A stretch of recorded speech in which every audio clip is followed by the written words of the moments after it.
اليوم جايب لكم تحدي جديد، راح اجرب طعم الاخطبوط والمحار والسلطعون وجراد البحر. يلا شجعوني بهذا التحدي. يابا انطينا مجال، انت مو مسلم مو شيعي؟ ايه انت تدري ذني حرام اكلهن لو لا؟ يا عبد روح، حتى هاي خليته بيها حلال وحرام.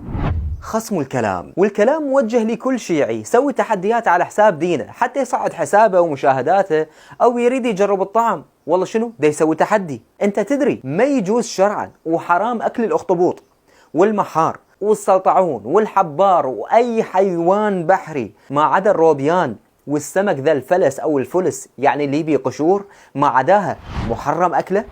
يروى ان امير المؤمنين الامام علي بن ابي طالب عليه السلام كان يتجول بالكوفه ومر بسوق الحيتان، يعني سوق السماكه بلهجتنا، فقال: لا تاكلوا ولا تبيعوا من السمك ما لم يكن له قشر. وهذه روايه وردت بالكافي. خصم الكلام، هذه امور فقهيه، ترى مو هو شخصيه.